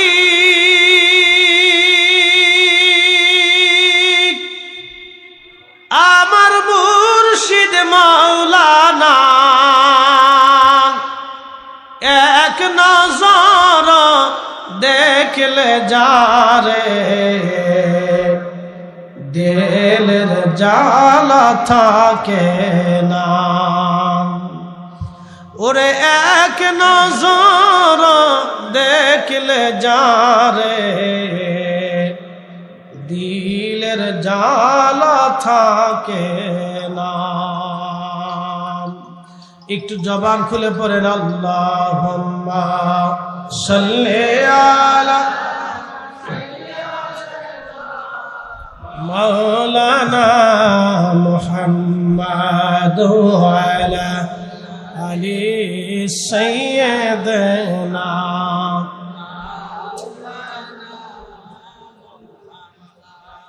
প্রিয় উপস্থিতি, লম্বা বাড়াবো না, হুজুর কেবলার জীবন থেকে ছোট্ট একটা কারামত আপনাদেরকে শোনাই। এটার নাম হচ্ছে আহলুল কাশ। যারা আহলুল কাশ থাকেন তাদের কাছে কাশফের মাধ্যমে আল্লাহর পক্ষ থেকে কিছু ফয়সালা আসে, যেই ফয়সালাগুলি ওনারা মানুষের সামনে উপস্থাপন করতেন। আহলুল কাশ ছিলেন, কাশফের অধিকারী ছিলেন। বাজান, এটা দুনিয়ার কোনো বিজ্ঞানের বিদ্যা না, এই বিদ্যাটা হল আল্লাহ প্রদত্ত একটা বিদ্যা। দুনিয়ার বিজ্ঞানের একটা সূত্র আছে, ফ্যান চলতেছে, এটার বৈজ্ঞানিক একটা ব্যাখ্যা আছে এবং সূত্র আছে। মাইক চলতেছে, এটার বৈজ্ঞানিক সূত্র আছে এবং ব্যাখ্যা আছে। বিদ্যুৎ চলতেছে, বৈজ্ঞানিক সূত্র আছে, ব্যাখ্যা আছে। আপনার আমার জীবনের হৃদয়ের স্পন্দন চলতেছে, বলেন বিজ্ঞানের কোন সূত্র আছে? আস্তে কোন জোরে বলেন আছে? আমাদের চোখ দিয়ে আলো দেখি, নূর দেখি, আল্লাহ আমাদের চোখে নূর দিছে, সৃষ্টি দেখা যায়, এখানে কি বৈজ্ঞানিক কোন সূত্র আছে? জমিন দুনিয়াতে আছে, এখানে কি বৈজ্ঞানিক কোন সূত্র আছে? একই বাংলাদেশে 6টা ঋতু আছে, একই আসমানের নিচে দেশ মালয়েশিয়াতে একটা ঋতু আছে, একই আসমানের নিচে একটা দেশ মালদ্বীপে সারা জিন্দিগি এক ঋতু। একই আসমানের নিচে দেশ আছে রাশিয়া, একেবারে মাইনাস শীত। একই দেশ আছে নরওয়ে, একই দেশ সৃষ্টির আসমানের নিচে একই দেশ নরওয়ে, 6 মাস পর্যন্ত সূর্যই উঠে না। সুবহানাল্লাহ কইলেন না আপনারা? আবার 3 মাস পর্যন্ত সূর্য ডুবেই না, ডুবে থাকে, উঠে না। একসাথে বলবেন আল্লাহু আকবার। একই আসমানের নিচে। বলেন কোন বৈজ্ঞানিক সূত্র আছে? এইগুলি সূত্র কার? না না, হয় না, হয় না, আরো জোরে বলেন, সূত্র কার? খাজা বাবা আজমেরি আজমের থেকে ধুলি নিক্ষেপ করে পানিপথে পাঠাইলেন। বৈজ্ঞানিক কোন সূত্র আছে? এই সূত্র কার সূত্র? খাজা বাবা ফরিদপুরি বলে দিলেন হেলিপোর্ট হবে, মাদ্রাসা হবে। তখন আর লক্ষ্মীপুর হিসেবে বিশ্বাস হচ্ছিল না। বলেন এখানে কি কোনো বৈজ্ঞানিক সূত্র আছে? এই সূত্রটা কার? আল্লাহ। তো বুঝে যাবেন এটা, এই সূত্র আল্লাহ। আত্মশিব দরবারের ডাল খাইয়া, তাবারও খাইয়া বহু মানুষের ওয়াতারজুকু মান তাশাউ বিগাইরি হিসাব।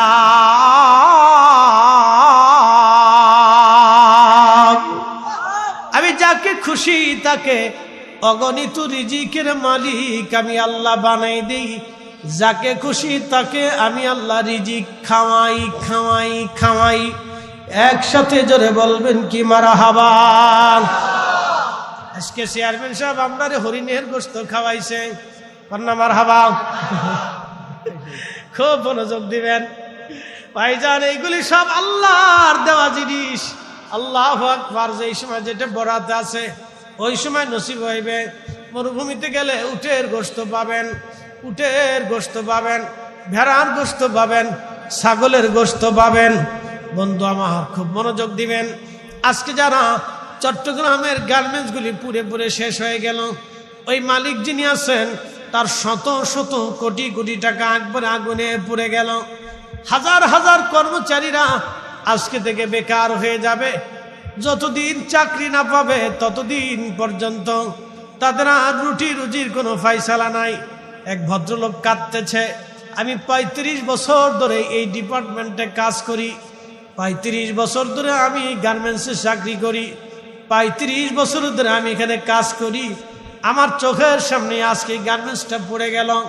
বন্ধু খুব মনোযোগ দিবেন। এই জন্য সকালবেলার ধনী, সকালবেলার ধনী সন্ধ্যাবেলা গরিব হয়ে যায়, সন্ধ্যাবেলার ধনী সকালবেলা গরিব হয়ে যায়। এই জন্য আল্লাহ বলেন, ও বান্দা তুমি ফিরে আসো, ইরজিই ইলা রাব্বিকি রাদিয়াতাম মারদিয়া। আমি আল্লাহর সন্তুষ্টির দিকে তুমি ফিরে আসো, আমি আল্লাহকে খুশি করে আসো।